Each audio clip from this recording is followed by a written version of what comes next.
नमस्कार दोस्तों, मैं संतोष पटेल स्वागत करता हूं आपके अपने YouTube चैनल डिजिटल भंडार पर। आज की वीडियो में हम CPCT एग्जाम सितंबर 2023 के लिए कंप्यूटर के इम्पोर्टेंट क्वेश्चंस को समझने वाले हैं। यह हमारा CPCT एग्जाम सितंबर 2023 के लिए पार्ट नंबर 7 है। इस वीडियो में हम CPCT एग्जाम के लिए कंप्यूटर से संबंधित 20 इम्पोर्टेंट क्वेश्चंस को समझने वाले हैं। यह सभी वही क्वेश्चन हैं जो पहले भी CPCT एग्जाम में पूछे जा चुके हैं। जब हम एक क्वेश्चन को समझते हैं तो उससे संबंधित हमें कई प्रकार के और भी क्वेश्चन तैयार करने मिल जाते हैं। आप सभी क्वेश्चंस को नोट जरूर करें, क्योंकि पेपर में एक क्वेश्चन से संबंधित कई प्रकार के और भी क्वेश्चन बन सकते हैं। चलिए शुरुआत करते हैं आज की इस वीडियो का। देखते हैं आज का हमारा पहला क्वेश्चन क्या है। पहला क्वेश्चन हमसे पूछा गया है, पीसी ऑपरेशन के संदर्भ में SMPS का पूर्ण रूप क्या है। पीसी ऑपरेशन के संदर्भ में SMPS का पूर्ण रूप क्या है। यहां पर आपको दो क्वेश्चन तैयार करने हैं। पीसी का फुल फॉर्म क्या होता है? पीसी का फुल फॉर्म होता है पर्सनल कंप्यूटर। पीसी का फुल फॉर्म क्या होता है? Personal computer. हमसे क्वेश्चन पूछा गया है, पीसी ऑपरेशन के संदर्भ में SMPS का पूर्ण रूप क्या है, मतलब पर्सनल कंप्यूटर के संबंध में SMPS का फुल फॉर्म क्या होता है, यह हमें यहां पर बताना है। तो पीसी का फुल फॉर्म तो होता है पर्सनल कंप्यूटर और SMPS का फुल फॉर्म होता है switched mode power supply. Switched mode power supply जो कि हमारे कंप्यूटर सिस्टम का एक हार्डवेयर पार्ट होता है, कंप्यूटर सिस्टम की पावर सप्लाई होती है। तो पीसी के संदर्भ में या पर्सनल कंप्यूटर के संदर्भ में SMPS का फुल फॉर्म होता है स्विच्ड मोड पावर सप्लाई, जो कि हमारे कंप्यूटर सिस्टम की पावर सप्लाई होती है, एक हार्डवेयर पार्ट होता है। इस क्वेश्चन का आंसर है ऑप्शन नंबर ए। SMPS का फुल फॉर्म होता है स्विच्ड मोड पावर सप्लाई। देखते हैं हमारे नेक्स्ट क्वेश्चन को। नेक्स्ट क्वेश्चन है, MS वर्ड में स्टार्ट मेल मर्ज में जो विकल्प उपलब्ध नहीं होता है वह है। MS वर्ड में स्टार्ट मेल मर्ज में जो विकल्प उपलब्ध नहीं होता है वह है। एक क्वेश्चन हमसे पूछा गया है MS वर्ड से, जो कि MS वर्ड के बहुत ही इंपॉर्टेंट टॉपिक से लिया गया है, मेल मर्ज से। मेल मर्ज MS वर्ड का एक बहुत ही पावरफुल फीचर है, जो कि एक ही प्रकार की जानकारी को एक साथ मल्टीपल यूजर्स के साथ शेयर करने की सर्विस प्रोवाइड करता है। यदि हमें MS वर्ड के द्वारा एक ही प्रकार की जानकारी को एक साथ कई लोगों को भेजना है तो हम मेल मर्ज ऑप्शन का यूज करते हैं। मेल मर्ज ऑप्शन एक सिंगल डॉक्यूमेंट की मल्टीपल कॉपी क्रिएट करने की सुविधा प्रदान करता है। एक सिंगल डॉक्यूमेंट की यदि हमें मल्टीपल कॉपी क्रिएट करना है तो हम मेल मर्ज ऑप्शन का यूज करते हैं। Mail merge option MS Word के मेलिंग टैब में प्राप्त होता है। मेलिंग टैब में मेल मर्ज ऑप्शन को हम MS वर्ड के मेलिंग टैब से उपयोग कर सकते हैं। मेल मर्ज के द्वारा कई प्रकार के डॉक्यूमेंट क्रिएट किए जाते हैं, जैसे कि एनवेलप है, लेबल है, लेटर है। इसके अलावा हम डायरेक्टरी क्रिएट कर सकते हैं और अपने मैसेज को ईमेल से सेंड भी कर सकते हैं। मेल मर्ज ऑप्शन कई प्रकार के डॉक्यूमेंट को क्रिएट करने की सुविधा प्रदान करता है। हमसे पूछा गया है, MS वर्ड में स्टार्ट मेल मर्ज में जो विकल्प उपलब्ध नहीं होता है वह है, मतलब तीन ऑप्शन ऐसे हैं जो स्टार्ट मेल मर्ज में आते हैं, लेकिन एक ऑप्शन ऐसा है जो स्टार्ट मेल मर्ज के अंतर्गत नहीं आता है, वह है पेजेस। पेजेस मतलब पृष्ठों। MS वर्ड में जो स्टार्ट मेल मर्ज ऑप्शन होता है उसमें एनवेलप्स ऑप्शन होता है, लेबल्स ऑप्शन होता है, लेटर्स ऑप्शन होता है, लेकिन पेजेस नाम का ऑप्शन नहीं होता है। तो इस क्वेश्चन का आंसर हो जाएगा ऑप्शन नंबर डी। इसको हम MS वर्ड पर प्रैक्टिकली देख सकते हैं। चलते हैं MS वर्ड पर। MS वर्ड के मेलिंग टैब में मेल मर्ज ऑप्शन हमें प्रदान किया जाता है। मेल मर्ज ऑप्शन के द्वारा हम लेटर, लेबल, एनवेलप्स, डायरेक्टरी या अपने मैसेज को ईमेल से भी सेंड कर सकते हैं। मेल मर्ज ऑप्शन एक सिंगल डॉक्यूमेंट की मल्टीपल कॉपी बनाने की सुविधा प्रदान करता है। मेल मर्ज के द्वारा हम एक ही प्रकार की जानकारी को एक साथ कई लोगों के साथ शेयर कर सकते हैं। मेलिंग टैब के अंदर स्टार्ट मेल मर्ज ग्रुप होता है, जहां पर पहला ऑप्शन होता है स्टार्ट मेल मर्ज। जब हम इस पर क्लिक करते हैं तो हमें letters, email message, envelopes, labels और डायरेक्टरी नाम का ऑप्शन दिया जाता है, लेकिन यहां पर पेजेस नाम का कोई ऑप्शन नहीं होता है। मतलब एमएस वर्ड में हम स्टार्ट मेल मर्ज के द्वारा लेटर, लेबल, एनवेलप, डायरेक्टरी और ईमेल मैसेज को क्रिएट कर सकते हैं। पेजेस नाम का यहां पर ऑप्शन नहीं होता है। तो इस क्वेश्चन का आंसर हो जाएगा ऑप्शन नंबर डी, पेजेस। देखते हैं हमारे नेक्स्ट क्वेश्चन को। नेक्स्ट क्वेश्चन है, निम्नलिखित में से कौन सा एमएस वर्ड में सबसे अधिक मतलब बार बार उपयोग किए जाने वाले कमांड के लिए सुविधाजनक विश्राम स्थल है, मतलब रेस्टिंग प्लेस है। एक और एमएस वर्ड से क्वेश्चन पूछा गया है, निम्नलिखित में से कौन सा एमएस वर्ड में सबसे अधिक मतलब बार बार उपयोग किए जाने वाले कमांड्स के लिए सुविधाजनक विश्राम स्थल मतलब कि रेस्टिंग प्लेस है। एमएस वर्ड से क्वेश्चन पूछा गया है कि एमएस वर्ड में यदि कुछ ऐसे ऑप्शन हैं, कुछ ऐसे कमांड हैं जो आपको सबसे ज्यादा यूज करने पड़ते हैं, बार बार यूज करने पड़ते हैं, तो आप उनको कहां पर रख सकते हो, कहां पर स्टोर कर सकते हो। ऑप्शन नंबर ए क्या है, document area. Option number B है status bar. Option number C है फाइल टैब और ऑप्शन नंबर डी है quick access tool bar. Quick access tool bar, आप यदि क्वेश्चन को और क्वेश्चन में दिए गए ऑप्शंस को अच्छे से समझेंगे तो आपको इस क्वेश्चन का आंसर भी समझ में आ जाएगा। क्वेश्चन क्या पूछा गया हमसे, निम्नलिखित में से कौन सा एमएस वर्ड में सबसे अधिक मतलब बार बार उपयोग किए जाने वाले कमांड के लिए सुविधाजनक विश्राम स्थल मतलब कि रेस्टिंग प्लेस है। एमएस वर्ड में यदि आपको जो ऑप्शन बार बार यूज करने पड़ते हैं, अधिक बार यूज करने होते हैं, उनको आप कहां पर ऐड करके रख सकते हो ताकि आप जल्दी से उनको उपयोग कर सको, फास्ट स्पीड में उनको उपयोग कर सको। आप यदि ऑप्शन नंबर डी को देखें तो इसका नाम ही क्या है, quick access tool bar. Quick access tool bar एक छोटा सा टूल बार होता है, स्मॉल साइज का टूल बार होता है, जो कि एमएस वर्ड की विंडो में टाइटल बार में लेफ्ट साइड पर शो होता है। क्विक एक्सेस टूल बार में हम कुछ ऐसे ऑप्शन ऐड कर सकते हैं जो हमें बार बार उपयोग करने होते हैं। उन ऑप्शन को कम समय में मतलब फास्ट स्पीड में उपयोग करने के लिए हम क्विक एक्सेस टूल बार का यूज कर सकते हैं। इसका नाम ही है क्विक एक्सेस टूल बार, मतलब किसी ऑप्शन को आप फास्ट स्पीड में यहां से एक्सेस कर सकते हो। इस क्वेश्चन का आंसर हो जाएगा ऑप्शन नंबर डी। इसको हम एमएस वर्ड पर प्रैक्टिकली देखने वाले हैं। चलते हैं एमएस वर्ड पर। एमएस वर्ड की विंडो में सबसे ऊपर सबसे टॉप पर होता है टाइटल बार। टाइटल बार के लेफ्ट साइड पर होता है क्विक एक्सेस टूल बार। यह कहलाता है क्विक एक्सेस टूल बार, जिसमें आप वह ऑप्शन ऐड कर सकते हैं जो आपको बार बार उपयोग करने होते हैं, फास्ट स्पीड में उपयोग करने होते हैं। आप क्विक एक्सेस टूल बार को कस्टमाइज भी कर सकते हो। कस्टमाइज मतलब इसमें आवश्यकता अनुसार ऑप्शन को ऐड भी कर सकते हो और रिमूव भी कर सकते हो। यह होता है क्विक एक्सेस टूल बार, जो कि किसी ऑप्शन को फास्ट स्पीड में उपयोग करने के लिए यूज किया जाता है। तो इस क्वेश्चन का आंसर हो जाएगा option number D, quick access tool bar. देखते हैं हमारे नेक्स्ट क्वेश्चन को।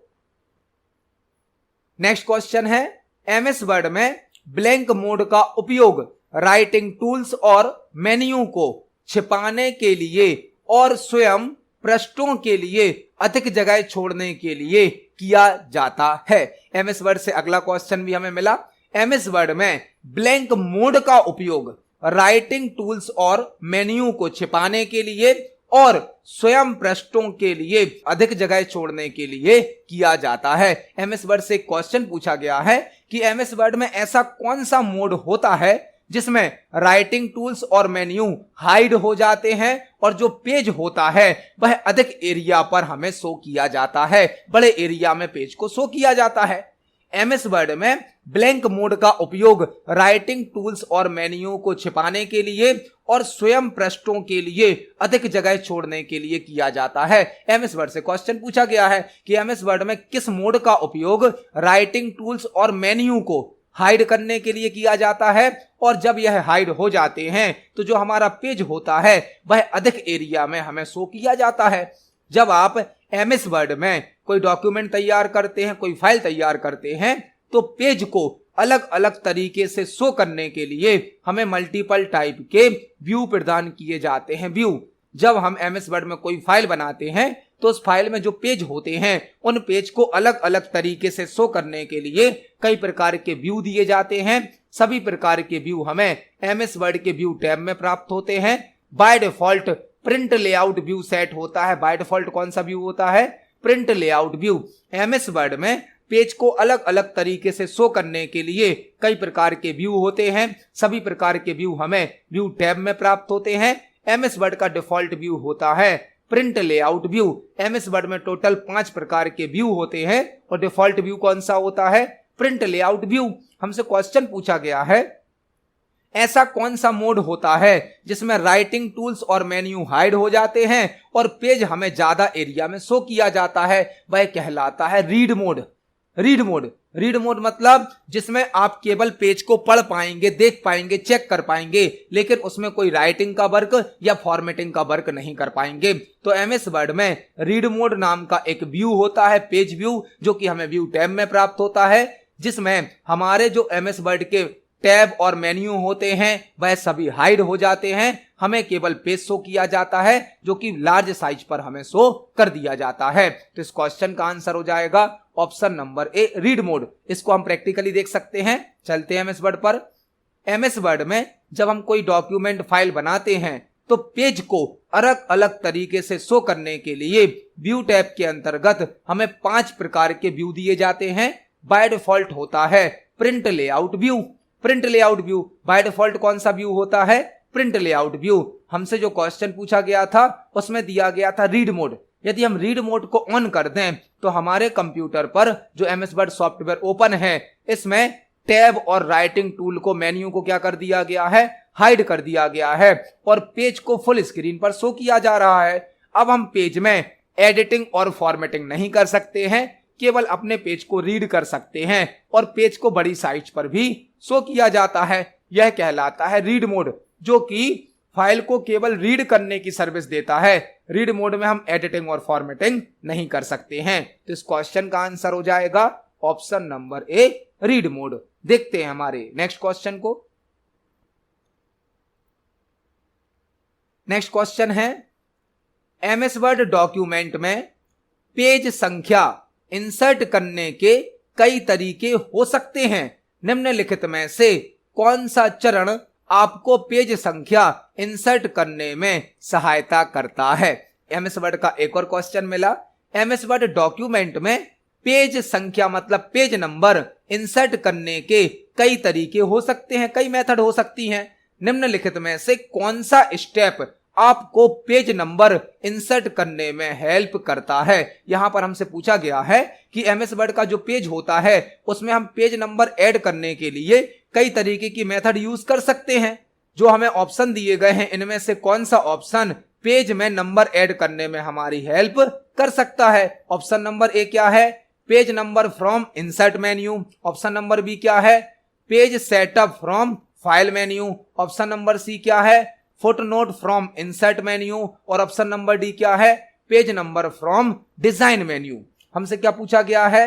डॉक्यूमेंट में पेज संख्या इंसर्ट करने के लिए, इंसर्ट मतलब ऐड करने के लिए, तो जो भी ऑप्शन इंसर्ट होते हैं वह सभी इंसर्ट मेन्यू में प्राप्त होते हैं, इंसर्ट मेन्यू में। और इंसर्ट मेन्यू में एक ऑप्शन होता है पेज नंबर, जिसके द्वारा हम पेज पर नंबर को ऐड कर सकते हैं। मतलब ऑप्शन नंबर ए क्या हो जाएगा? हमारा आंसर हो जाएगा। एमएस वर्ड डॉक्यूमेंट में पेज नंबर को इंसर्ट करने के लिए हम पेज नंबर ऑप्शन को सिलेक्ट कर सकते हैं, जो कि इंसर्ट मेन्यू में प्राप्त होता है और हेडर फुटर ग्रुप में प्राप्त होता है। एमएस वर्ड के इंसर्ट मेन्यू में इंसर्ट टैब में हेडर फुटर ऑप्शन होता है, जहां से हम पेज नंबर को ऐड कर सकते हैं। इसको हम प्रैक्टिकली देख सकते हैं।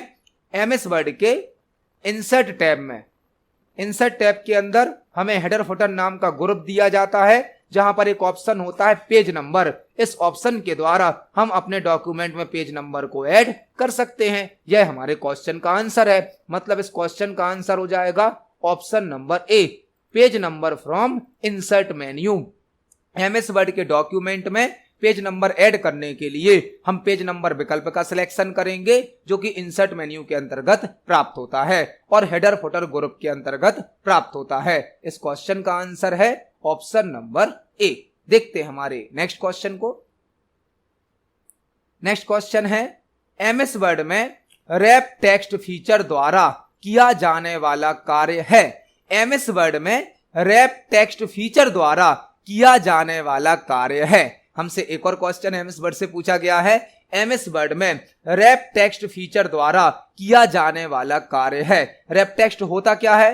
रैप टेक्स्ट आपका जो कर्सर होता है उसको ऑटोमेटिक नेक्स्ट लाइन पर ट्रांसफर करता है। मतलब आप जिस एरिया में टेक्स्ट को टाइप कर रहे हैं उस एरिया में जैसे ही आपकी लाइन कंप्लीट होती है कर्सर को ऑटोमेटिक नेक्स्ट लाइन पर ट्रांसफर कर देता है। रैप टेक्स्ट का यूज क्या होता है? कर्सर को ऑटोमेटिक नेक्स्ट लाइन पर ट्रांसफर करना। रैप टेक्स्ट के द्वारा हम किसी ऑब्जेक्ट को टेक्स्ट के साथ फिट भी कर सकते हैं। मतलब एमएस वर्ड में जब हम टेक्स्ट के साथ कोई पिक्चर कोई शेप ऐड करते हैं तो उसकी पोजीशन को एडजस्ट करने के लिए भी रैप टेक्स्ट का यूज किया जाता है। हमसे पूछा गया है एमएस वर्ड में रैप टेक्स्ट फीचर द्वारा किया जाने वाला कार्य है। मतलब रैप टेक्स्ट से क्या होता है हमें यह बताना है। रैप टेक्स्ट करता क्या है? एक फिक्स एरिया में जैसे ही आपका लाइन कंप्लीट हो जाता है तो कर्सर को ऑटोमेटिक कहां ट्रांसफर कर देता है? नेक्स्ट लाइन पर ट्रांसफर कर देता है। तो ऑप्शन नंबर ए क्या है? यह शब्दों के बीच रिक्त मतलब स्पेस जोड़ता है। यह तो इसका वर्क नहीं है। ऑप्शन नंबर बी क्या है? यह दाएं मार्जिन के साथ टेक्स्ट को संरेखित करता है। मतलब यह राइट अलाइनमेंट को सेट करता है। यह भी नहीं है। ऑप्शन नंबर डी क्या है? यह चयनित सेल की सामग्री को जोड़ता है और केंद्रित करता है। यह तो मर्ज ऑप्शन है। मतलब आंसर क्या हो जाएगा हमारा? Option number C. यह परिभाषित मार्जिन के भीतर, परिभाषित मार्जिन मतलब आपने पेज पर जितना मार्जिन सेट किया है यह परिभाषित मार्जिन के भीतर सभी टेक्स्ट को सीमित कर देता है। आपने जितने एरिया में पेज पर मार्जिन सेट करे हैं, जितने एरिया में आप टाइपिंग करना चाहते हैं उतने एरिया में आपके टेक्स्ट को फिट कर देता है। यह हमारा आंसर होगा। रैप टेक्स्ट करता क्या है? एक फिक्स एरिया में जैसे ही आपकी लाइन कंप्लीट होगी कर्सर को ऑटोमेटिक नेक्स्ट लाइन पर भेज देगा। मतलब जहां तक आपने डिफाइन किया है वहां तक टाइपिंग होगी, उसके बाद कर्सर को ऑटोमेटिक नेक्स्ट लाइन पर भेज दिया जाएगा। यह होता है रैप टेक्स्ट। यह परिभाषित मार्जिन के भीतर सभी टेक्स्ट को सीमित कर देता है। मतलब एक फिक्स एरिया में टाइपिंग करने के लिए रैप टेक्स्ट का यूज किया जाता है। इस क्वेश्चन का आंसर हो जाएगा ऑप्शन नंबर सी। देखते हैं हमारे नेक्स्ट क्वेश्चन को।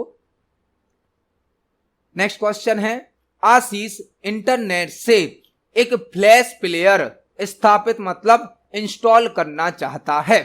आशीष इंटरनेट से एक फ्लैश प्लेयर मतलब एक सॉफ्टवेयर एक एप्लीकेशन स्थापित या इंस्टॉल करना चाहता है जहां सेटअप लिंक उपलब्ध है।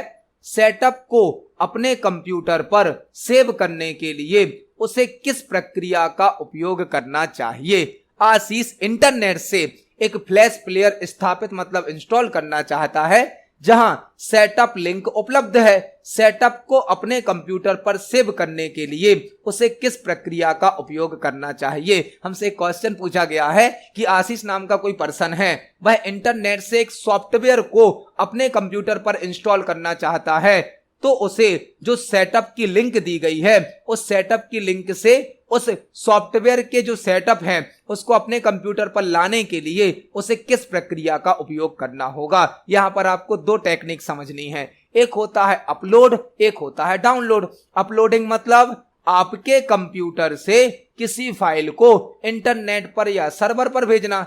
इंटरनेट या सर्वर पर आपके कंप्यूटर से किसी फाइल को भेजना क्या कहलाता है? अपलोड। अपलोडिंग मतलब यूजर के कंप्यूटर से या क्लाइंट के कंप्यूटर से एक फाइल को सर्वर कंप्यूटर पर या इंटरनेट पर भेजना कहलाता है अपलोड। जबकि इंटरनेट से किसी फाइल को क्लाइंट कंप्यूटर पर लाना क्या कहलाता है? डाउनलोड कहलाता है। तो जो आशीष है उसको इंटरनेट से एक सॉफ्टवेयर डाउनलोड करना है और जब वह डाउनलोड कर लेगा तो उसके कंप्यूटर पर इंस्टॉल भी हो जाएगा। इस क्वेश्चन का आंसर क्या है? ऑप्शन नंबर ए। आशीष इंटरनेट से एक फ्लैश प्लेयर इंस्टॉल करना चाहता है। उसके कंप्यूटर में फ्लैश प्लेयर को इंस्टॉल करना है तो उसने इंटरनेट पर सर्च किया, उसको वह लिंक प्राप्त हो गया जहां पर फ्लैश प्लेयर रखा हुआ है। अब उस फ्लैश प्लेयर का जो सेटअप है, जो फाइल है, उसको यदि आशीष अपने कंप्यूटर पर लाएगा तो वो कौन सी प्रक्रिया कहलाएगी? डाउनलोडिंग। और यदि आशीष अपने कंप्यूटर से किसी फाइल को, किसी डॉक्यूमेंट को, किसी सॉफ्टवेयर को इंटरनेट पर भेज, तो वह प्रोसेस क्या कहलाती? अपलोडिंग।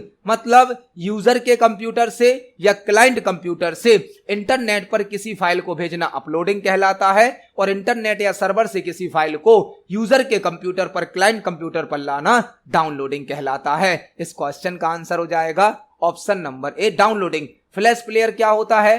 फ्लैश प्लेयर एक प्रोग्राम होता है, एक सॉफ्टवेयर होता है जो इंटरनेट के माध्यम से ऑडियो वीडियो को प्ले करने के लिए यूज किया जाता है। तो आशीष को इंटरनेट से एक सॉफ्टवेयर डाउनलोड करना है और फिर उसे अपने कंप्यूटर पर इंस्टॉल कर लेना है, और फिर वह उस सॉफ्टवेयर का उपयोग कर पाएगा। तो इस क्वेश्चन का आंसर हो जाएगा ऑप्शन नंबर ए, डाउनलोडिंग। डाउनलोडिंग मतलब इंटरनेट से या सर्वर से किसी फाइल को यूजर के कंप्यूटर पर या क्लाइंट कंप्यूटर पर लाना होता है। देखते हैं हमारे नेक्स्ट क्वेश्चन को। नेक्स्ट क्वेश्चन है, एक अनाम मतलब एनोनोमस एफटीपी सर्वर आपको बिना कोई खाता बनाए क्लाइंट मशीन पर केवल फाइलों को ब्लैंक करने की अनुमति देता है। एक अनाम एफटीपी सर्वर, अनाम मतलब एनोनोमस एफटीपी सर्वर आपको बिना कोई अकाउंट बनाए क्लाइंट मशीन पर केवल फाइलों को ब्लैंक करने की अनुमति देता है। एक क्वेश्चन हमसे पूछा गया है, एफटीपी से संबंधित है, एफटीपी से संबंधित। अब सीपीसीटी के पेपर में एक क्वेश्चन एफटीपी प्रोटोकॉल से संबंधित जरूर पूछा जाता है। एफटीपी क्या होता है? एफटीपी एक प्रोटोकॉल होता है, प्रोटोकॉल। एफटीपी क्या है? एक प्रोटोकॉल है जिसका फुल फॉर्म होता है फाइल ट्रांसफर प्रोटोकॉल। एफटीपी एक प्रोटोकॉल है जिसका फुल फॉर्म क्या होता है? File transfer protocol. एफटीपी का यूज इंटरनेट पर या नेटवर्क पर किसी फाइल को ट्रांसफर करने के लिए किया जाता है। इंटरनेट पर या नेटवर्क में किसी फाइल को ट्रांसफर करने के लिए एफटीपी का उपयोग किया जाता है। एफटीपी प्रोटोकॉल के द्वारा हम किसी फाइल को अपलोड या डाउनलोड कर सकते हैं। हमसे एक क्वेश्चन पूछा गया है, एक अनाम एफटीपी सर्वर मतलब एनोनोमस एफटीपी सर्वर आपको बिना कोई अकाउंट बनाए क्लाइंट मशीन पर केवल फाइलों को ब्लैंक करने की अनुमति देता है। एफटीपी सर्वर से संबंधित क्वेश्चन है। एफटीपी सर्वर मतलब एक ऐसा कंप्यूटर जो कि सभी प्रकार की फाइल्स को स्टोर करता है, और यह होता है हमारा क्लाइंट कंप्यूटर। वह कंप्यूटर है जो यूजर के पास होता है, जिसको यूजर यूज करता है। और सर्वर या होस्ट कंप्यूटर एक ऐसा कंप्यूटर है जो कि हमारे पास उपलब्ध नहीं होता है। अब यदि हम अपने कंप्यूटर से किसी फाइल को सर्वर पर भेजते हैं तो उसे कहा जाता है अपलोड, और जब सर्वर से किसी फाइल को अपने कंप्यूटर पर लाते हैं तो उसे कहा जाता है डाउनलोड। यह हमने प्रीवियस क्वेश्चन में भी समझा, और यह अपलोड और डाउनलोड करने के लिए हम एफटीपी प्रोटोकॉल का यूज कर सकते हैं। अब हमसे क्वेश्चन जो पूछा गया है उसको समझते हैं। एक एनोनोमस सर्वर आपको बिना कोई अकाउंट बनाए क्लाइंट मशीन पर केवल फाइलों को ब्लैंक करने की अनुमति देता है। यह जो एफटीपी सर्वर है, यहां पर जो फाइल रखी हैं, यदि आप इन फाइल को एक्सेस करना चाहते हो, यूज करना चाहते हो, तो आपको पहले इस सर्वर पर अकाउंट बनाना पड़ेगा। लेकिन यदि आपने अकाउंट नहीं बनाया है तो आप इन फाइलों के साथ कौन सा ऑपरेशन परफॉर्म कर सकते हो, यह हमें बताना है। एफटीपी सर्वर दो प्रकार के होते हैं, एक होता है एनोनोमस सर्वर, एक होता है नॉन एनोनोमस सर्वर। एक होता है एनोनोमस सर्वर और एक होता है नॉन एनोनोमस सर्वर। एनोनोमस सर्वर कौन सा है?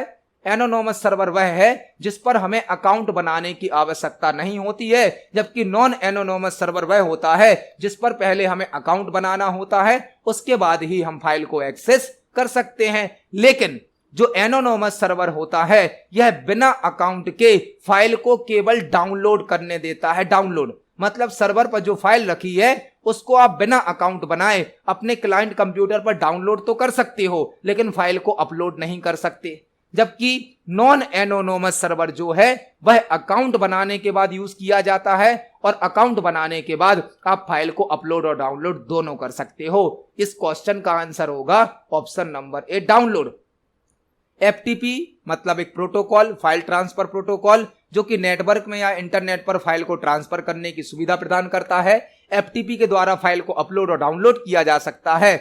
जब हम क्लाइंट या लोकल कंप्यूटर से फाइल को सर्वर पर भेजते हैं, होस्ट कंप्यूटर पर भेजते हैं, तो उसे अपलोड कहा जाता है। और जब सर्वर कंप्यूटर या होस्ट कंप्यूटर से फाइल को क्लाइंट कंप्यूटर पर लाया जाता है तो उसे डाउनलोड कहा जाता है। FTP सर्वर दो प्रकार के होते हैं, एक होते हैं एनोनिमस सर्वर जो कि विदाउट अकाउंट क्रिएट किए आपको फाइल को डाउनलोड करने की सुविधा देते हैं। एक होता है नॉन एनोनिमस सर्वर जिस पर पहले हमें अकाउंट बनाना होता है, उसके बाद हम फाइल को अपलोड और डाउनलोड कर सकते हैं। तो इस क्वेश्चन का आंसर हो जाएगा ऑप्शन नंबर ए, डाउनलोड। देखते हैं हमारे नेक्स्ट क्वेश्चन को।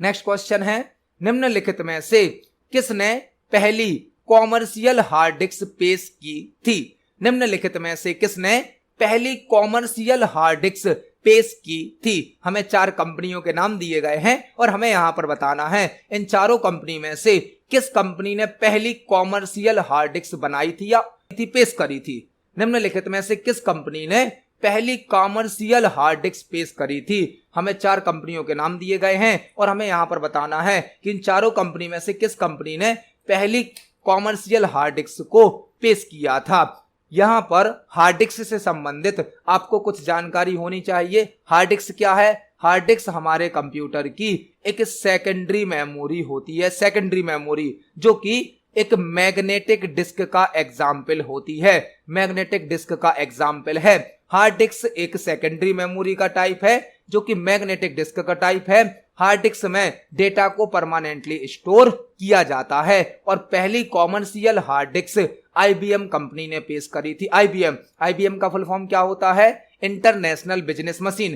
पहली commercial hard disk IBM company ने पेश करी थी और IBM का फुल फॉर्म क्या होता है? International business machine. मतलब इस क्वेश्चन का आंसर क्या होगा? ऑप्शन नंबर बी, पहली commercial hard disk IBM company ने पेश करी थी और IBM का फुल फॉर्म होता है इंटरनेशनल बिजनेस मशीन। तो इस क्वेश्चन का आंसर है ऑप्शन नंबर बी। देखते हैं हमारे नेक्स्ट क्वेश्चन को।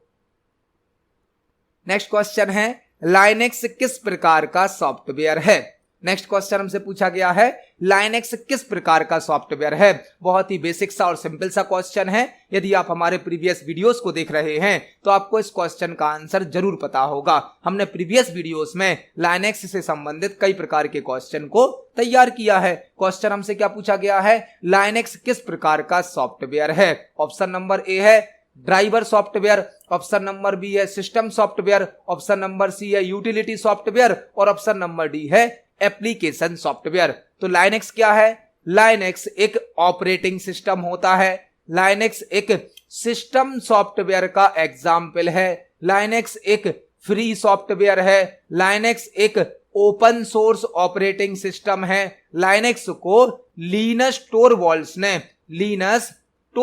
ने 1991 में बनाया था। लाइनेक्स एक ऑपरेटिंग सिस्टम है, लाइनेक्स एक सिस्टम सॉफ्टवेयर है, लाइनेक्स एक फ्री सॉफ्टवेयर है, लाइनेक्स एक ओपन सोर्स सॉफ्टवेयर है। लाइनेक्स को लिनस टोरवाल्ड्स ने 1991 में बनाया था। तो इस क्वेश्चन का आंसर हो जाएगा लाइनेक्स एक सिस्टम सॉफ्टवेयर है। लाइनेक्स किस प्रकार का सॉफ्टवेयर है? सिस्टम सॉफ्टवेयर है। सिस्टम सॉफ्टवेयर वह सॉफ्टवेयर होते हैं जो कि हमारे कंप्यूटर के लिए आवश्यक होते हैं, जिनके बिना हमारा कंप्यूटर सिस्टम वर्क नहीं कर सकता। तो इस क्वेश्चन का आंसर हो जाएगा option number B, system software. देखते हैं हमारे नेक्स्ट क्वेश्चन को।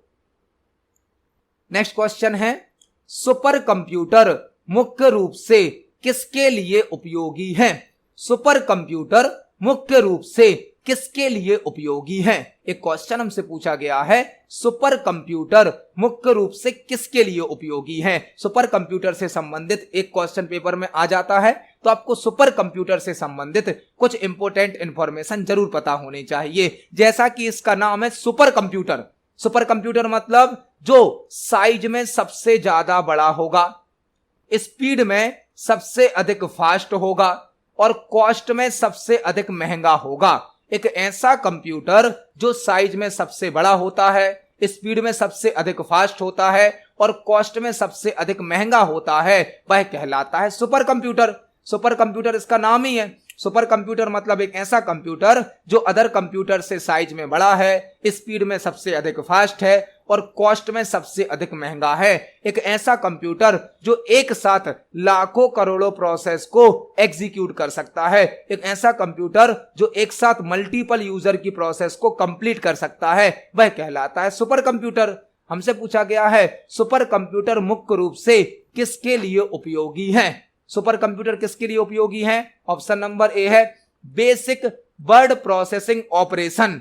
बेसिक वर्ड प्रोसेसिंग ऑपरेशन मतलब टाइपिंग और फॉर्मेटिंग करना, यह तो नहीं होगा आंसर। ऑप्शन नंबर सी क्या है? Business transaction processing. Business transaction processing मतलब बिजनेस में जो लेन देन होते हैं उनकी प्रोसेसिंग करने के लिए, यह भी आंसर नहीं है। ऑप्शन नंबर डी क्या है? प्रोफेशनल प्रेजेंटेशन बनाने के लिए। सुपर कंप्यूटर से प्रेजेंटेशन थोड़ी बनाएंगे, सुपर कंप्यूटर नाम है इसका, इससे तो कोई सुपर काम होगा, मतलब ऑप्शन नंबर बी हमारा आंसर है। Option number B, data intensive operations को परफॉर्म करने के लिए सुपर कंप्यूटर का यूज किया जाता है। डेटा इंटेंसिव ऑपरेशन का मतलब क्या है? जहां पर बहुत लार्ज अमाउंट ऑफ डेटा पर प्रोसेसिंग की जाती है, बहुत अधिक मात्रा में जहां पर डेटा होता है उस डेटा पर प्रोसेसिंग करने के लिए, फास्ट स्पीड में प्रोसेसिंग करने के लिए सुपर कंप्यूटर का यूज किया जाता है। डेटा इंटेंसिव ऑपरेशंस मतलब बहुत अधिक मात्रा में जहां पर डेटा होगा जिसे फास्ट स्पीड में प्रोसेस करना है, उसके लिए हम सुपर कंप्यूटर का यूज करते हैं। तो इस क्वेश्चन का आंसर हो जाएगा option number B, data intensive operations को परफॉर्म करने के लिए सुपर कंप्यूटर का उपयोग किया जाता है। देखते हैं हमारे नेक्स्ट क्वेश्चन को।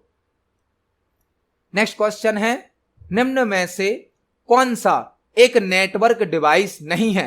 निम्न में से कौन सा एक नेटवर्क डिवाइस नहीं है? हमें 4 हार्डवेयर डिवाइस के नाम दिए गए हैं और हमसे पूछा गया है निम्न में से कौन सा एक नेटवर्क डिवाइस नहीं है। नेटवर्क क्या होता है? एक कंप्यूटर नेटवर्क मल्टीपल कंप्यूटर और मल्टीपल डिवाइसेस का कलेक्शन होता है। कंप्यूटर नेटवर्क का यूज इंफॉर्मेशन और रिसोर्सेज को शेयर करने के लिए किया जाता है। जब भी कोई नेटवर्क बनाया जाता है तो उसमें कई प्रकार की डिवाइस यूज की जाती हैं। हमें 4 डिवाइस के नाम दिए गए हैं और हमसे पूछा गया है निम्न में से कौन सा एक नेटवर्क डिवाइस नहीं है। तो ऑप्शन नंबर ए है ब्रिज।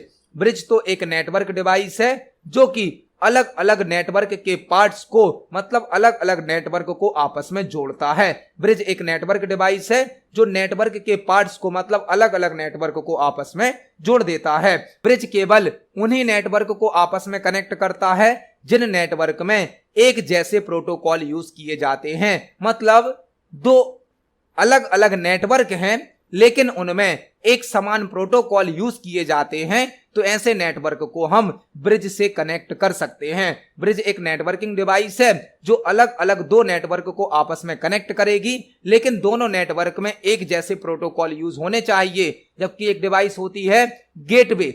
गेटवे भी क्या करता है? 2 अलग अलग नेटवर्क को आपस में जोड़ेगा, लेकिन गेटवे वहां भी वर्क करेगा जहां पर दोनों नेटवर्क में अलग अलग प्रोटोकॉल यूज किए जाते हैं। तो ब्रिज और गेटवे दोनों ही 2 अलग अलग नेटवर्क को आपस में कनेक्ट करते हैं, लेकिन ब्रिज केवल सिमिलर प्रोटोकॉल वाले नेटवर्क पर वर्क करता है, जबकि गेटवे अलग अलग प्रोटोकॉल वाले नेटवर्क पर भी वर्क करता है।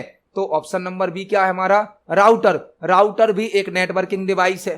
राउटर का यूज नेटवर्क में रूट डिसाइड करने के लिए किया जाता है। रूट मतलब एक कंप्यूटर से दूसरे कंप्यूटर तक डेटा को भेजने के लिए कौन सा रूट, कौन सा रास्ता सही होगा, यह डिसाइड करता है राउटर। यह भी नेटवर्क डिवाइस है। हब भी एक नेटवर्क डिवाइस है। हब का यूज क्या होता है? एक सिंगल कंप्यूटर से मल्टीपल कंप्यूटर्स को जोड़ने के लिए हम हब लगा देते हैं, हब का यूज करते हैं। हब मल्टीपल डिवाइस को आपस में कनेक्ट करता है। मतलब आंसर क्या हो जाएगा? आंसर हो जाएगा option number D, stylus. Stylus network device नहीं है। स्टाइलस तो एक पेन होता है जिसका यूज ग्राफिक्स टैबलेट के साथ या डिजिटल टैबलेट के साथ, डिजिटाइजर टैबलेट के साथ या ड्राइंग टैबलेट के साथ किया जाता है। एक इनपुट डिवाइस होती है जिसे pen tablet, digital tablet, digitizer tablet, graphics tablet, drawing tablet कहा जाता है। इसके साथ एक पेन होता है, पेन को कहा जाता है स्टाइलस। जब हम पेन को स्क्रीन पर या ग्राफिक्स टैबलेट पर मूव करते हैं तो हम कोई ऑब्जेक्ट ड्रॉ भी कर सकते हैं। हम आपको यह सभी जो क्वेश्चन एक्सप्लेन कर रहे हैं यह डिजिटल टैबलेट और स्टाइलस के माध्यम से ही कर रहे हैं। डिजिटल टैबलेट जैसे graphics tablet, digitizer tablet, pen tablet, drawing tablet कहा जाता है। इसके साथ एक स्टाइलस मतलब पेन होता है। पेन को जब हम ग्राफिक्स टैबलेट पर मूव करते हैं तो हम स्क्रीन पर कोई भी ऑब्जेक्ट बना सकते हैं। तो इस क्वेश्चन का आंसर हो जाएगा option number D. Stylus network device नहीं है। स्टाइलस तो एक इनपुट डिवाइस के साथ यूज होने वाला पेन है। इनपुट डिवाइस होती है ग्राफिक्स टैबलेट या पेन टैबलेट। देखते हैं हमारे नेक्स्ट क्वेश्चन को। नेक्स्ट क्वेश्चन है, कंप्यूटर का कौन सा हिस्सा कंप्यूटर में इंफॉर्मेशन टाइप करने के लिए उपयोग किया जाता है?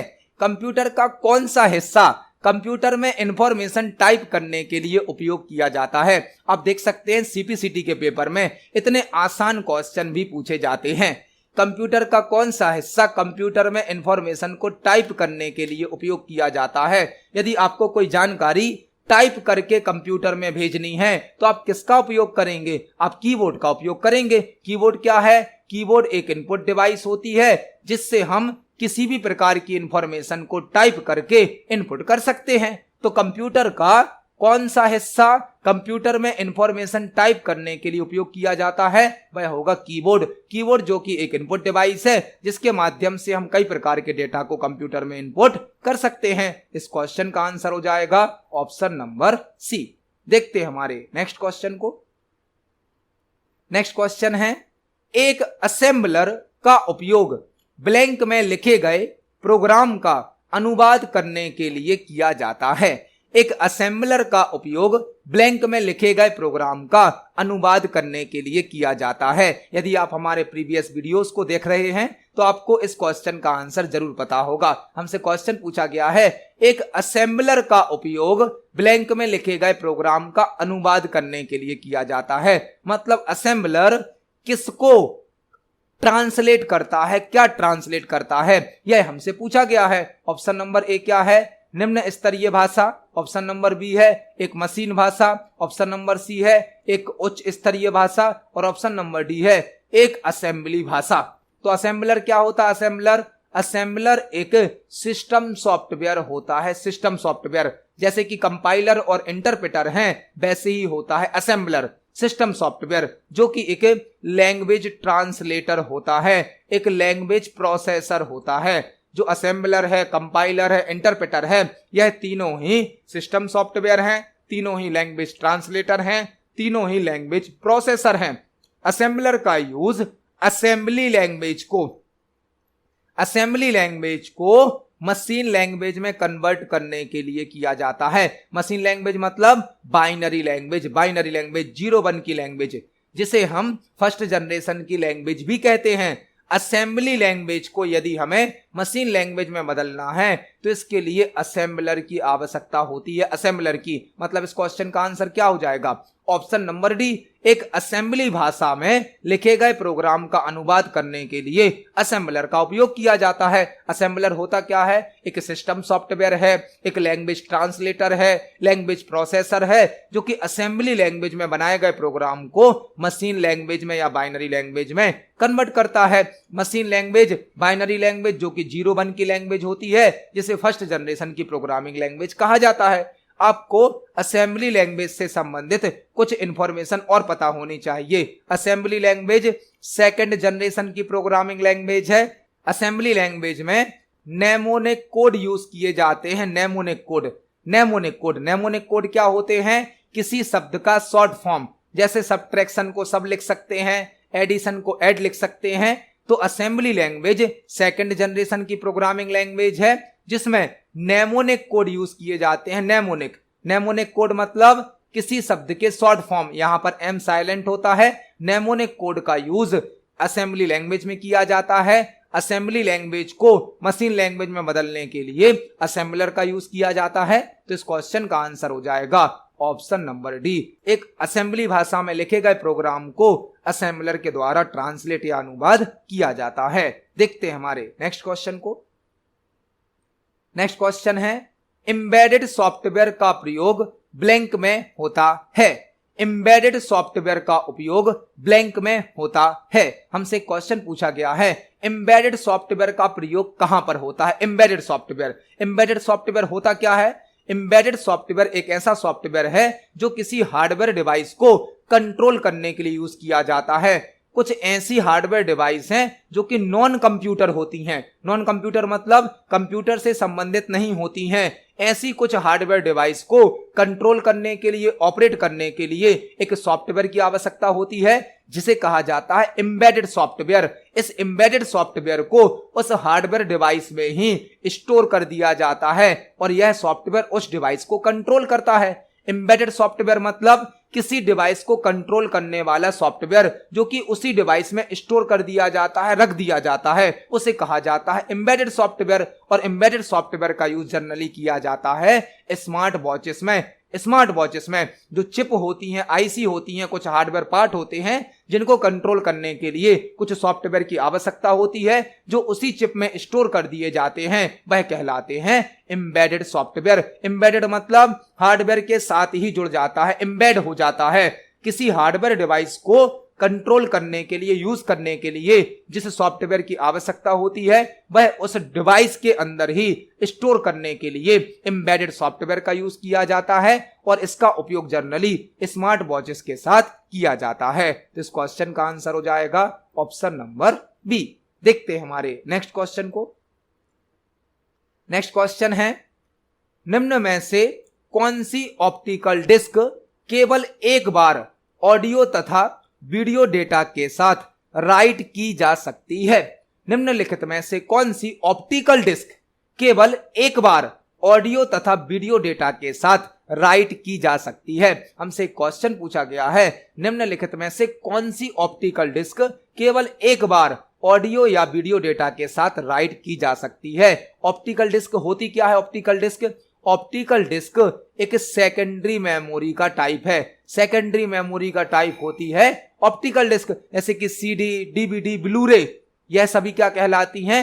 ऑप्टिकल डिस्क, जो कि सेकेंडरी मेमोरी का टाइप है और यह डेटा को परमानेंटली स्टोर करती हैं। परमानेंट जो ऑप्टिकल डिस्क होती हैं यह सेकेंडरी मेमोरी का टाइप होती हैं जो कि डेटा को परमानेंटली स्टोर करती हैं, जैसे कि CD, compact disc, DVD, digital versatile disc, Blu ray disc, यह सभी कहलाती हैं ऑप्टिकल डिस्क। हमसे क्वेश्चन पूछा गया है, निम्न में से कौन सी ऑप्टिकल डिस्क केवल एक बार ऑडियो या वीडियो डेटा के साथ राइट की जा सकती है? यहां पर जो क्वेश्चन पूछा गया है वह ऑप्टिकल डिस्क से तो पूछा गया है, लेकिन ऑप्टिकल डिस्क कौन सी होती हैं? CD, DVD, Blu-ray, CDR, CD ROM, सीडीआरडब्ल्यू। यहां पर जो क्वेश्चन पूछा गया है यह पूछा गया है हमसे ब्लूरे डिस्क से।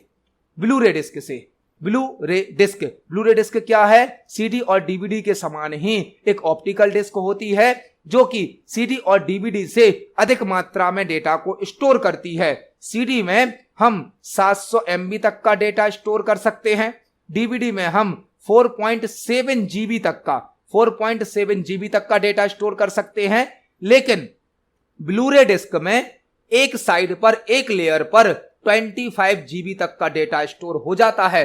ब्लूरे डिस्क सीडी और डीवीडी से अधिक मात्रा में डेटा स्टोर करती है और ब्लूरे डिस्क में एक साइड पर मतलब एक लेयर पर 25 GB तक डेटा स्टोर होता है और यदि वह डबल लेयर वाली ब्लूरे डिस्क होगी तो दोनों साइड पर मिलाकर हम 50 GB तक डेटा को स्टोर कर सकते हैं।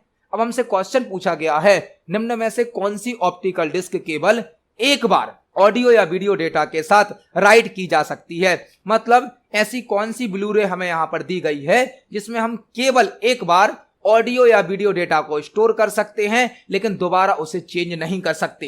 केवल एक बार राइट करना मतलब उस डिस्क के अंदर डेटा को स्टोर करना। डिस्क से डेटा को प्राप्त करना कहलाता है रीड करना और डिस्क में डेटा को स्टोर करना कहलाता है डेटा को राइट करना। तो आपके पास जो ब्लूरे डिस्क है, यदि उसमें आपको डेटा को राइट करना है, लिखना है, तो आप एक बार बस कर सकते हैं, दोबारा नहीं कर सकते, उस डेटा को बदला नहीं जा सकता। ऐसी कौन सी ब्लूरे डिस्क है? वह होती है BDR। BD मतलब ब्लूरे डिस्क, R मतलब recordable, Blu ray disc recordable. BDR का फुल फॉर्म क्या है? Blu-ray disc recordable. BD मतलब यहां पर हो गया ब्लूरे डिस्क, R मतलब रिकॉर्डेबल। रिकॉर्डेबल मतलब यह ब्लैंक आएगी, खाली आएगी, आप इसमें एक बार अपना डेटा स्टोर कर सकते हो और उस डेटा को दोबारा कभी चेंज नहीं किया जा सकता है। BDR मतलब ब्लूरे डिस्क रिकॉर्डेबल, जो कि ब्लैंक आएगी, खाली आएगी, आप इसमें एक बार अपना डेटा स्टोर कर लीजिए, एक बार राइट कर लीजिए इसे, फिर आप जो डेटा स्टोर करेंगे उसे चेंज नहीं किया जा सकता है। इस क्वेश्चन का आंसर है ऑप्शन नंबर ए BDR मतलब ब्लू रे डिस्क रिकॉर्डेबल। आपको 3 क्वेश्चन और तैयार करने हैं। BDROM का फुल फॉर्म क्या है? Blu ray disc read only memory. Blu ray disc read only memory मतलब एक ऐसी ब्लू रे डिस्क जिसमें डेटा पहले से स्टोर है, आप केवल उस डेटा को रीड कर सकते हो, पढ़ सकते हो, लेकिन उस डेटा में किसी प्रकार के चेंजेस नहीं कर सकते हो। जबकि BDR में क्या सुविधा थी? आप एक बार अपना डेटा स्टोर कर सकते थे लेकिन उसको दोबारा चेंज नहीं कर सकते थे। जबकि BD-ROM में आपको डेटा पहले से स्टोर करके दिया जाएगा, आप केवल उसी डेटा को चेक कर सकते हो, देख सकते हो, मगर अपना कोई डेटा उसमें स्टोर नहीं कर सकते हो। नेक्स्ट आपको क्वेश्चन तैयार करना है, BDRE का फुल फॉर्म क्या है? BDRE का फुल फॉर्म होता है Blu ray disc rewritable. Rewritable या रिकॉर्डेबल और erasable. Blue ray disc rewritable या फिर रिकॉर्डेबल और इरेजेबल मतलब एक ऐसी ब्लू रे डिस्क जिसमें हम बार बार डेटा को रीड कर सकते हैं, बार बार राइट कर सकते हैं। मतलब इसमें हम डेटा को डिलीट करके नया डेटा भी स्टोर कर सकते हैं। ब्लू रे डिस्क रीराइटेबल या रिकॉर्डेबल इरेजेबल एक ऐसी ब्लू रे डिस्क जिसमें हम डेटा को हटा सकते हैं, मतलब पुराना डेटा डिलीट कर सकते हैं और नया डेटा स्टोर भी कर सकते हैं। और लास्ट है BDXL मतलब blue ray disc extra large. Blue ray disc extra large जो कि 50 GB से अधिक भी डेटा को स्टोर कर सकती है। इसमें मल्टीपल लेयर होती हैं। 50 GB से अधिक डेटा को स्टोर करने के लिए ब्लू रे डिस्क XL का यूज किया जाता है। XL मतलब एक्स्ट्रा लार्ज। तो इस क्वेश्चन का आंसर होगा ऑप्शन नंबर ए। यहां पर आपने देखा एक क्वेश्चन के अंदर कितने सारे क्वेश्चन बन सकते हैं। हमारा यही प्रयास होता है कि हम एक क्वेश्चन से संबंधित जो भी क्वेश्चन बन सकते हैं उन सभी को तैयार करें। इस क्वेश्चन का आंसर हो जाएगा ऑप्शन नंबर ए। देखते हैं हमारे नेक्स्ट क्वेश्चन को।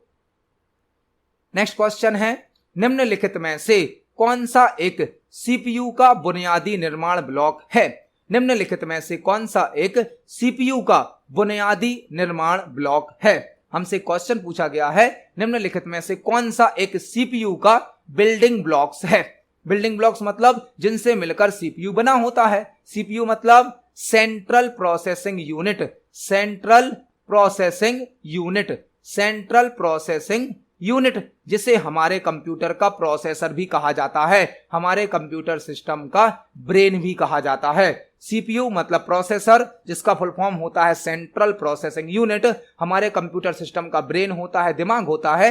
कंप्यूटर सिस्टम में सभी प्रकार की प्रोसेसिंग CPU के द्वारा की जाती है। CPU मतलब है प्रोसेसर।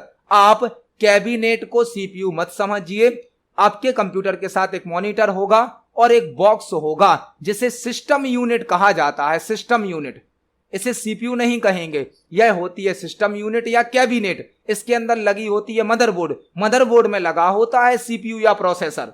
जनरली लोग इस बॉक्स को ही CPU समझते हैं। CPU इसके अंदर मदरबोर्ड में लगा होता है। CPU का फुल फॉर्म क्या होता है? सेंट्रल प्रोसेसिंग यूनिट, जो कि हमारे कंप्यूटर सिस्टम का ब्रेन होता है, दिमाग होता है। और CPU 3 मेन कंपोनेंट से मिलकर बना होता है। CPU के 3 मेन कंपोनेंट होते हैं CPU के। एक होता है ALU, एक होता है CU और एक होती है मेमोरी। जो CPU या प्रोसेसर होता है उसके 3 मेन कंपोनेंट होते हैं। कौन कौन से? ALU मतलब arithmetic logic unit. Arithmetic logic unit हमारे कंप्यूटर में जो भी अर्थमेटिक ऑपरेशन परफॉर्म होते हैं, जो भी लॉजिक चेक होते हैं, वह ALU के द्वारा किए जाते हैं। हमारे कंप्यूटर में जो भी जोड़ना, घटाना, गुणा भाग होता है या कोई कंडीशन चेक की जाती है तो वह ALU के द्वारा परफॉर्म किया जाता है। दूसरा कंपोनेंट होता है CU।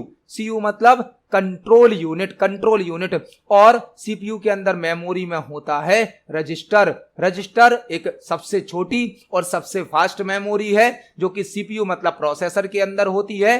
कंप्यूटर के अंदर सबसे छोटी और सबसे फास्ट मेमोरी होती है रजिस्टर, जो कि CPU मतलब प्रोसेसर के अंदर ही होती है।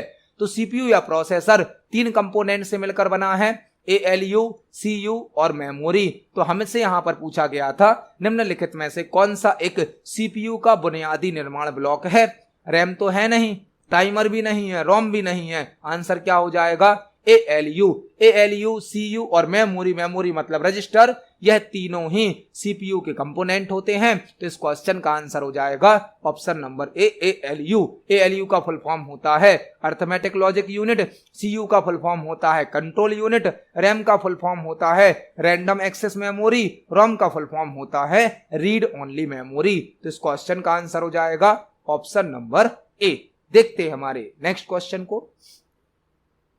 नेक्स्ट क्वेश्चन है, निम्न में से कौन सी एक उच्च स्तरीय प्रोग्रामिंग भाषा नहीं है? निम्न में से कौन सी एक उच्च स्तरीय प्रोग्रामिंग भाषा नहीं है? अगला क्वेश्चन हमसे जो पूछा गया है यह कोडिंग से प्रोग्रामिंग से संबंधित है। निम्न में से कौन सी एक हाई लेवल प्रोग्रामिंग लैंग्वेज नहीं है? निम्न में से कौन सी एक हाई लेवल प्रोग्रामिंग लैंग्वेज नहीं है? ऑप्शन नंबर ए क्या है? सी लैंग्वेज, ऑप्शन नंबर बी है C++, ऑप्शन नंबर सी है जावा, ऑप्शन नंबर डी है बाइनरी कोड। जो बाइनरी कोड है यह हाई लेवल लैंग्वेज नहीं है। बाइनरी कोड मतलब यह होगी मशीन लैंग्वेज, मशीन लैंग्वेज जिसे हम बाइनरी लैंग्वेज भी कहेंगे, जिसे हम लो लेवल लैंग्वेज भी कहते हैं, जो कि फर्स्ट जनरेशन की प्रोग्रामिंग लैंग्वेज होती है। मतलब आंसर क्या होगा हमारा? Option number D. जो बाइनरी कोड है उसे binary language, low level language, machine language या फर्स्ट जनरेशन की प्रोग्रामिंग लैंग्वेज कहा जाता है, जो कि हाई लेवल लैंग्वेज नहीं होती है, लो लेवल लैंग्वेज होती है। और यह लैंग्वेज कंप्यूटर के द्वारा समझी जाती है। कंप्यूटर के द्वारा समझी जाने वाली लैंग्वेज कौन सी है? Binary language. और बाइनरी लैंग्वेज एक ऐसी लैंग्वेज है जिसे ट्रांसलेट करने की आवश्यकता नहीं होती है। बाइनरी लैंग्वेज एक ऐसी लैंग्वेज है जो कंप्यूटर समझता है, मतलब उसे ट्रांसलेट करने की आवश्यकता नहीं होती है। तो इस क्वेश्चन का आंसर हो जाएगा option number D binary code. जबकि सी लैंग्वेज, C++, जावा यह तीनों ही हाई लेवल की प्रोग्रामिंग लैंग्वेज हैं। तो इस क्वेश्चन का आंसर हो जाएगा option number D binary code. देखते हैं हमारे नेक्स्ट क्वेश्चन को। नेक्स्ट क्वेश्चन है, MS वर्ड में कॉलम ऑप्शन किस टैब में प्राप्त होता है? MS वर्ड में कॉलम ऑप्शन किस टैब में प्राप्त होता है? MS वर्ड का क्वेश्चन है कि यदि हमें MS वर्ड का जो पेज है इस पेज पर मल्टीपल कॉलम बनाने हैं तो कॉलम ऑप्शन किस टैब में प्राप्त होगा? MS वर्ड में जब हम पेज डिजाइन करते हैं, पेज तैयार करते हैं, तो बाय डिफॉल्ट पेज पर सिंगल कॉलम होता है, एक कॉलम। लेकिन यदि हमें पेज पर मल्टीपल कॉलम बनाने हैं तो हम कॉलम ऑप्शन का यूज करेंगे, जो कि हमें लेआउट टैब में प्राप्त होता है। लेआउट टैब में, MS वर्ड के लेआउट टैब में पेज सेटअप ग्रुप होता है, पेज सेटअप ग्रुप। और पेज सेटअप ग्रुप के अंदर एक ऑप्शन होता है कॉलम, जिसके द्वारा हम MS वर्ड में पेज को मल्टीपल कॉलम में डिवाइड कर सकते हैं। तो इस क्वेश्चन का आंसर होगा लेआउट टैब। आप इसको प्रैक्टिकली देख सकते हैं। MS वर्ड में लेआउट टैब होता है, लेआउट टैब के अंदर पेज सेटअप ग्रुप होता है, पेज सेटअप ग्रुप के अंदर होता है कॉलम्स। यहां से आप अपने डॉक्यूमेंट में मल्टीपल कॉलम क्रिएट कर सकते हैं। तो MS वर्ड में जो कॉलम ऑप्शन है वह लेआउट टैब के अंतर्गत प्राप्त होता है। इस क्वेश्चन का आंसर है ऑप्शन नंबर ए। देखते हैं हमारे नेक्स्ट क्वेश्चन को। नेक्स्ट क्वेश्चन है, CRT मॉनिटर में ब्लैंक गन्स होती हैं। CRT मॉनिटर में ब्लैंक गन्स होती हैं। एक क्वेश्चन हमसे पूछा गया है, CRT मॉनिटर में ब्लैंक गन्स होती हैं। CRT मॉनिटर क्या है? CRT मॉनिटर, मॉनिटर क्या होता? मॉनिटर एक आउटपुट डिवाइस है। मॉनिटर एक आउटपुट डिवाइस है जो कि हमें सॉफ्ट कॉपी आउटपुट प्रदान करता है। सॉफ्ट कॉपी आउटपुट, मॉनिटर एक आउटपुट डिवाइस है जो कि हमें सॉफ्ट कॉपी आउटपुट प्रदान करता है। सॉफ्ट कॉपी आउटपुट वह कहलाता है जो हमें स्क्रीन पर शो किया जाता है, और स्क्रीन पर शो करने के लिए मॉनिटर का यूज करते हैं। तो मॉनिटर एक आउटपुट डिवाइस है जो कि हमें सॉफ्ट कॉपी आउटपुट प्रदान करता है। मॉनिटर के कई टाइप होते हैं, जैसे कि CRT, LCD, LED, कई टाइप के मॉनिटर होते हैं। हमसे पूछा गया है CRT मॉनिटर में ब्लैंक गन्स होते हैं। CRT का फुल फॉर्म क्या होता है? Cathode ray tube, cathode ray tube. CRT का फुल फॉर्म है कैथोड रे ट्यूब। LCD का फुल फॉर्म है liquid crystal display, liquid crystal display. LED का फुल फॉर्म क्या है? Light emitting diode, light emitting diode. CRT मतलब cathode ray tube, LED मतलब light emitting diode, LCD मतलब liquid crystal display. जो CRT monitor है यह लार्ज साइज का होता था, इसका वेट अधिक होता था और यह अधिक पावर का उपयोग करता था। आजकल सीआरटी मॉनिटर का यूज नहीं होता है, यह टीवी के जैसे बड़ी साइज का और अधिक वजनदार, अधिक पावर का यूज करने वाला था, इसलिए अब इसका यूज नहीं होता है। करंट टाइम पर एलईडी मॉनिटर का यूज किया जाता है। सीआरटी मॉनिटर में 3 इलेक्ट्रॉन गन्स होते हैं, 3 इलेक्ट्रॉन गन्स। एक रेड कलर को रिप्रेजेंट करता है, एक ग्रीन कलर को रिप्रेजेंट करता है, एक ब्लू कलर को रिप्रेजेंट करता है। सीआरटी मॉनिटर में 3 इलेक्ट्रॉन गन्स होते हैं। एक होता है पहला आर मतलब रेड कलर के लिए, दूसरा जी मतलब ग्रीन के लिए और तीसरा ब्लू कलर के लिए। तो सीआरटी मॉनिटर में 3 इलेक्ट्रॉन गन्स होते हैं, रेड, ग्रीन और ब्लू कलर के लिए। इस क्वेश्चन का आंसर हो जाएगा ऑप्शन नंबर ए। सीआरटी मॉनिटर में 3 इलेक्ट्रॉन गन्स होते हैं। इस क्वेश्चन का आंसर है ऑप्शन नंबर ए। तो आज की वीडियो में हमने सीपीसीटी एग्जाम के लिए कंप्यूटर से संबंधित 20 इंपोर्टेंट क्वेश्चंस को समझा है। जब हम एक क्वेश्चन को समझते हैं तो उससे संबंधित हमें कई प्रकार के और भी क्वेश्चन तैयार करने मिल जाते हैं। आप सभी क्वेश्चंस को पढ़ें, समझें। यदि आपका कोई क्वेश्चन है, कोई डाउट है तो कमेंट सेक्शन में जरूर पूछिए। वीडियो पसंद आती है तो वीडियो को लाइक करें, ज्यादा से ज्यादा शेयर करें। मिलते हैं अगली वीडियो में। धन्यवाद।